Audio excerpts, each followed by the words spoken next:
हेरवाड इथं एकता गणेशोत्सव मंडळाच्या अंगारकी संकष्टी निमित्त चांदीच्या गणेशाची मिरवणूक। हेरवाड तालुका शिरोळ येथील एकता गणेशोत्सव मंडळाच्या वतीनं अंगारकी संकष्टी निमित्त मंगळवारी चांदीच्या गणेश मूर्तीची पालखी सोहळ्याच्या माध्यमातून भव्य मिरवणूक काढण्यात आली। गावातील प्रमुख रस्त्यांवरून ही मिरवणूक उत्साहात पार पडली।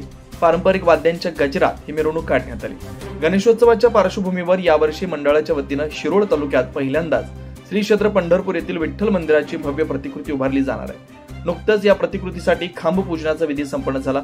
सध्या काम जलद गतीने सुरू आहे। अंगारकी संकष्टीच्या निमित्तानं घेतलेल्या या मिरवणुकीमुळे गावात गणेशोत्सवाचं उत्सवी वातावरण अधिकच रंगत आलंय।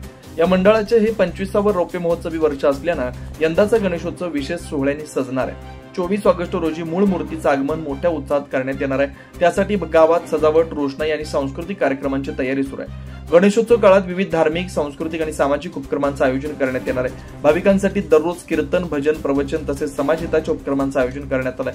मंडळाच्या या उपक्रमामुळे हेरवाड परिसरातील भाविकांमध्ये मोठी उत्सुकता आहे। चांदीच्या गणेशाच्या पालखी मिरवणुकीनं रौप्य महोत्सवी गणेशोत्सवाची सुरुवात भव्यतेनं झाली आहे।